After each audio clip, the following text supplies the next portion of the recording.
One seemingly ordinary morning, millions of American TV screens suddenly lit up with the blazing red banner. Breaking news: Hurricane ERIN approaching the East Coast.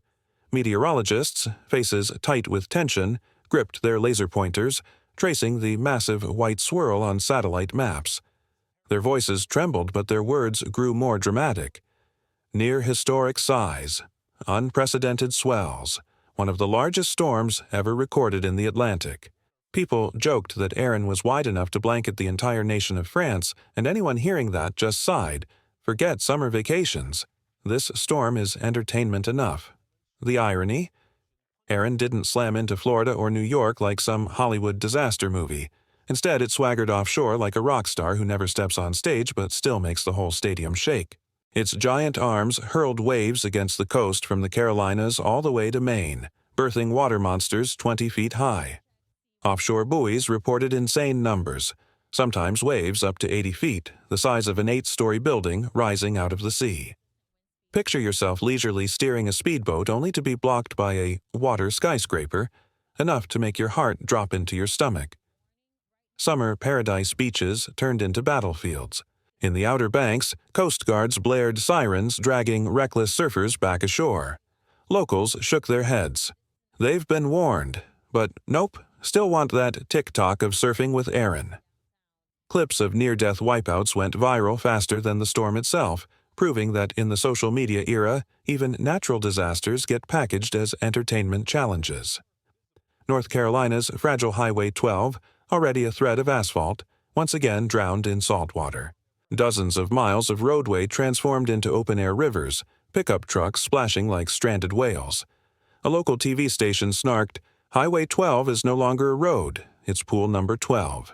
Residents groaned through late commutes, delayed deliveries, kids stuck out of school, while the clip "Truck versus Flood" raked in millions of views. One man's tragedy, another man's content, 2025, America in a nutshell. New Jersey served up comedy of its own when a seaside restaurant became an accidental swimming pool. Around 30 diners watched in disbelief as water climbed up their chairs, waiters struggling to look calm while their eyes screamed, "Help!" Rescue crews arrived with rubber boats to ferry customers out, and tabloids pounced with headlines, "Dinner with a side of flood." New York didn't escape ERIN's satire either. Jones Beach and Robert Moses were shuttered, and right in that moment, guess who got caught sunbathing? None other than former Secretary of State Antony Blinken. Lifeguards politely escorted him off the beach, and soon the snapshot, "Diplomat who debated Lavrov, now kicked off the sand," became meme gold. For ordinary people, the biggest heartbreak wasn't property or roads, but ruined summer vacations. Families who'd flown in from Texas or California found only signs reading, "Closed due to Hurricane ERIN." Instead of sipping cocktails by the surf, they took selfies by caution tape, faces twisted with disappointment. The internet, of course, mocked them. Came for sunshine, got tsunami vibes. Meteorologists, meanwhile, felt both terrified and thrilled. ERIN was living proof of what they'd been warning about. Climate change now turbocharges storms. From a mid-range system, ERIN ballooned into a Category 5 beast in just 30 hours. The leap from Cat 3 to Cat 5? A mere 6. One expert shook his head. Rapid intensification like this is 5 times more likely now than in the 1980s. Translation: what used to be a 1-in-a-million fluke for our parents is now practically seasonal. But above all, ERIN revealed a paradox.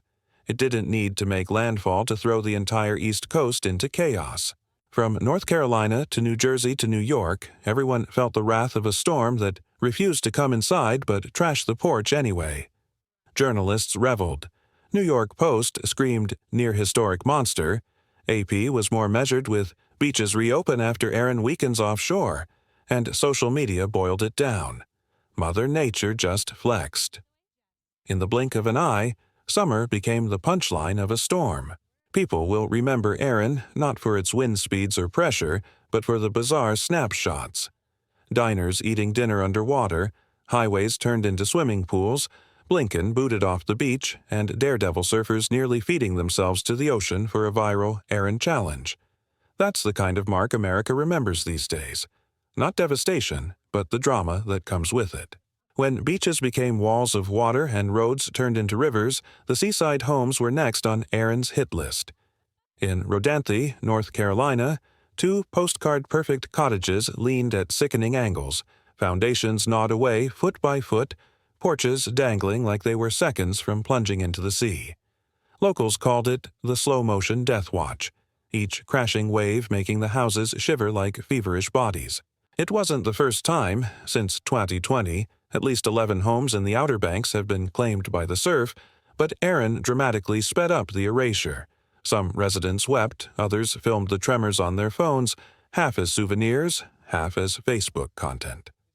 Highway 12, the fragile lifeline connecting the islands, once again proved its fatal weakness. Storm surge smothered the asphalt in sand and salt water. Cars crawled like crabs on stilts. Engineers scrambled bulldozers and pumps, turning the highway into a construction zone. Local papers sighed. Highway 12 isn't a road, it's a community pool. For residents, though, this was survival. Cut the road, and you cut off hospitals, food, and fuel. The Outer Banks lives on a knife's edge, and ERIN sharpened it further. Inland brought its own blend of farce and misery. In Margate City, New Jersey, an upscale seafood restaurant became tabloid fodder when water flooded mid-dinner.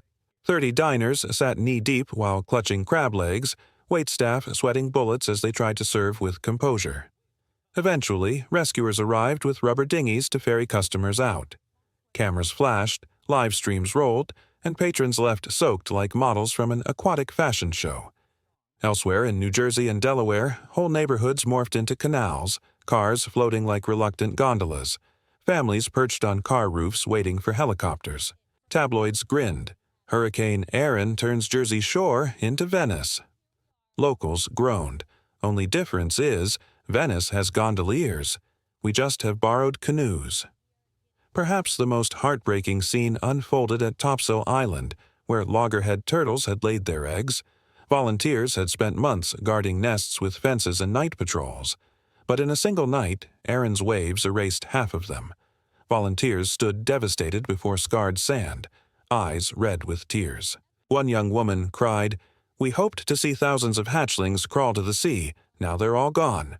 It won't appear in official damage stats, but for nature lovers it was the real disaster. Not everyone despaired. A handful of thrill-seekers saw ERIN as content gold. They surfed the monster waves despite warnings, filming clips dubbed the ERIN Challenge. The sight of tiny figures on giant walls of water went viral instantly, followed by an equally ferocious backlash. Lifeguards hauled some of them ashore, while Twitter raged, "Stop turning your life into clickbait." Still, views climbed, proving America never runs out of an audience for reckless stunts. Bigger cities also stumbled. Beaches in New York shut down completely, forcing vacationers to drag suitcases back to airports. One Californian sighed on TikTok. Flew 6 hours to see the ocean, got warning signs instead. And Blinken, former Secretary of State, got his own slapstick cameo, politely escorted off East Hampton Sands by lifeguards. No diplomacy scandal needed. He became meme royalty simply for ignoring "stay off the beach." Rescue crews stretched thin. In the Carolinas alone, over 60 people were pulled from rip currents. One family of 4 was swept 200 meters offshore within 5 minutes, saved only by a jet ski crew. The rescue captain groaned, "We don't want every shift to turn into an extreme sport, but people insist on gambling with death." Heroism met human recklessness in every storm surge. Through the tabloid lens, all this misery became viral fodder. Seaside houses collapsing repackaged as Titanic 2.0, highways underwater remixed with Under the Sea, and drenched diners dubbed the Flood Fashion Show. But for coastal communities, there was no humor. For them, ERIN was just another chapter in the endless struggle of humans clinging to sand while the ocean keeps demanding it back. The haunting question lingered. Are we fighting to survive, or just buying time until the sea reclaims what's hers?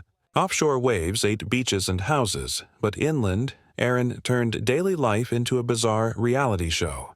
End of summer festivals, beach vacations, even weddings, everything collapsed into bitter comedy. Americans, long used to living in drama, suddenly found themselves cast as unwilling extras in nature's unscripted blockbuster. On Ocracoke Island, a couple had planned their beach wedding for a year. Custom gown, guests flying in from across the country, jazz band tuned for Here Comes the Bride. But 24 hours before the ceremony, authorities ordered evacuation. The wedding party piled into pickups, clutching dresses and cakes, fleeing through rain.